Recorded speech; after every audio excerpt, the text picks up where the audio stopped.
सोचिए अगर आपके माँ बाप को जो पेंशन आती है हर महीने वो दिसंबर से आनी बंद हो जाए तो क्या होगा। अचानक से रुक जाए, ना कोई मैसेज ना कोई नोटिस आया, कुछ पता नहीं चला, बस पेंशन अचानक से रुक गई। दिसंबर के महीने से पेरेंट्स की पेंशन रुक सकती है और ये मजाक नहीं है, हकीकत में हो जाएगा। लेकिन ऐसा क्यों होगा और इसकी वजह क्या है और कैसे आप अपनी पेंशन को रोकने से बचा सकते हैं।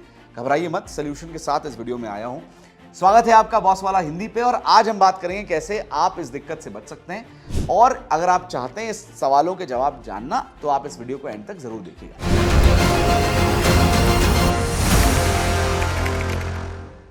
पहले बात करते हैं यार ये मामला क्या है, दिक्कत कहां आ रही है।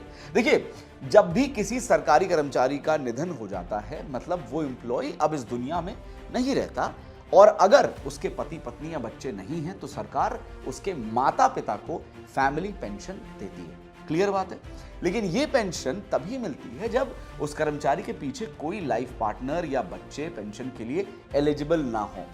ये पूरा सिस्टम चलता है department of pension and pensioners welfare DOPPW के अंडर, राइट। कितनी पेंशन मिलती है उसकी बात कर लेते हैं। रूल के हिसाब से दो सिचुएशन होती है। अगर दोनों माता पिता जिंदा हैं तो उन्हें मृत कर्मचारी के लास्ट सैलरी का 75% पेंशन के रूप में मिलता है।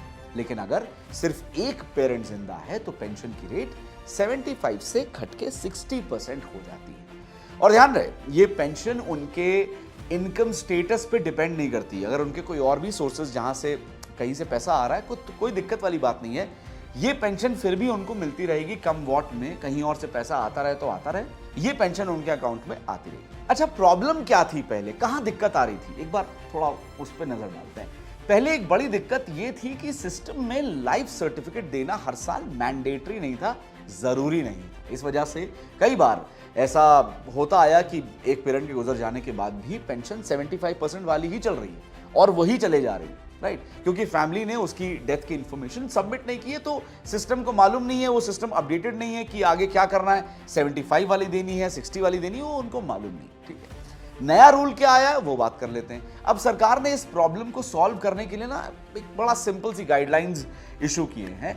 अब से अगर दोनों माता पिता पेंशन ले रहे हैं तो दोनों को अलग अलग लाइफ सर्टिफिकेट हर साल देना अनिवार्य है, मैंडेटरी, आपको देना ही पड़ेगा कम वॉट में। अगर किसी एक पेरेंट का निधन हो जाता है तो पेंशन की रेट ऑटोमेटिकली 75% से घट के 60% हो जाएगी, क्योंकि आपने लाइफ सर्टिफिकेट उस पेरेंट का जिनका निधन हो चुका है वो सबमिट नहीं किया। तो सरकार को इंफॉर्मेशन कहां से मिल रही है, आपके लाइफ सर्टिफिकेट के सबमिशन से। और ये डेट सबसे इंपॉर्टेंट है क्योंकि 30 नवंबर तक हर साल हर एक पेंशनर को, सभी पेंशनर को अपना लाइफ सर्टिफिकेट जमा करना जरूरी है, करना ही पड़ेगा, वरना दिसंबर से पेंशन आनी बंद हो जाएगी।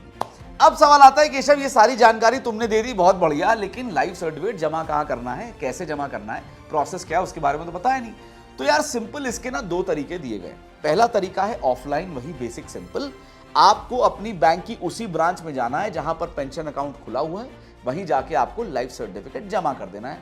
वेरी सिंपल, कोई बहुत ज्यादा मसले वाला काम नहीं है। ठीक है, मेरी मम्मी ने, मतलब मेरे नाना जी की पेंशन आती, वो ऑर्डिनेंस फैक्ट्री कानपुर में काम करते थे, तो 2000 में उनका रिटायरमेंट था। तो अभी 2 दिन पहले ही जाके मम्मी ने जो बैंक में अकाउंट है, जहाँ पे पेंशन अकाउंट है, वहाँ पे जाके लाइफ सर्टिफिकेट जमा करा दिया है। मेरे ख्याल 30-40 मिनट में पूरा काम हो गया, मतलब विद इन 1 आवर आप सॉर्ट हो जाओगे। तो बहुत ईजी है और डुएबल है, सब लोग कर रहे हैं। 30 नवंबर तक आपको करना है, ठीक है। दूसरा है ऑनलाइन, गवर्नमेंट का जीवन प्रमाण ऐप है, उसको आप डाउनलोड कर लीजिए।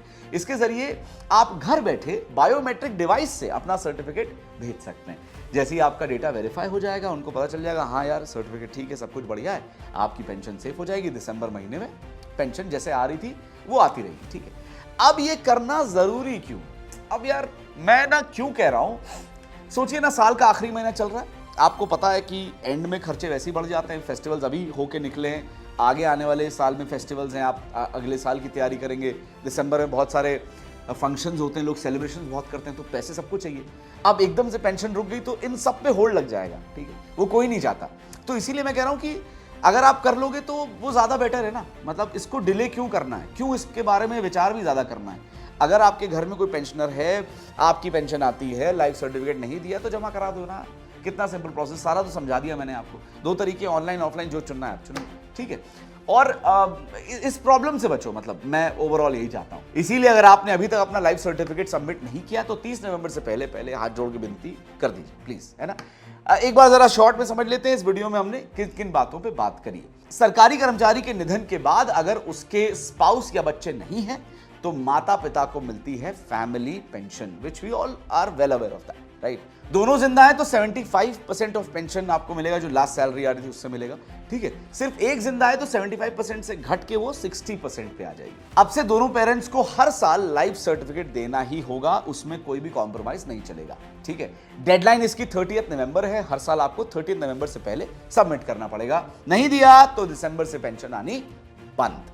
सबमिट कहां करना है? बैंक के ब्रांच में जाइए जहां पे पेंशन अकाउंट खुला हुआ है, वहां जाके सबमिट करिए, या फिर जीवन प्रमाण ऐप पे जाके आप सबमिट कर सकते हैं। तो दोस्तों, अब जब आपको पूरी बात समझ आई गई है, पता चली गया है, तो प्लीज अपने पेरेंट्स को इस रूल के बारे में थोड़ा अवेयर करिए, उनको बताइए। आपके जानने में कोई पेंशनर है जिनको इस बारे में नहीं पता है, अभी ये वीडियो आप उसके साथ शेयर कर सकते हो या उनको कॉल कर सकते हो। इट्स ओके, आप वीडियो को नहीं शेयर करना है, it's okay, not a problem. आप उनको कॉल भी कर सकते हो, बता दो, मैसेज कर दो, दैट इज वेरी इंपॉर्टेंट, क्योंकि पेंशन बंद होना मतलब बहुत सारी चीजों पे होल्ड लग जाता है जो कोई नहीं चाहता, ठीक। एक छोटी सी चीज है जिससे बड़ी दिक्कत बाद में हो सकती है, हम चाहते हैं कि आप उस दिक्कत से बच जाएं।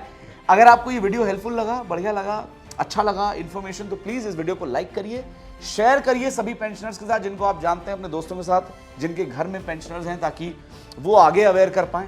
You know, that's how social media is helping everybody. और इसीलिए हम इन्फॉर्मेशन बनाते हैं, वीडियोस बनाते हैं, ताकि हम आपको लेटेस्ट इन्फॉर्मेशन के साथ अपडेट कर पाएं, सही जानकारी आप तक पहुंचा पाए। बहुत बहुत शुक्रिया यहाँ तक जुड़ने का। आपके साथ दोबारा वीडियो में बातचीत होगी, आपसे दोबारा मुलाकात होगी अगली वीडियो में। तब तक के लिए देखते रहिए बॉस वाला हिंदी, और हमारे लेटेस्ट इन्फॉर्मेशन को लाइक करते रहिए और शेयर करते रहिए, and do subscribe our channel now. Boss वाला, बी द बॉस।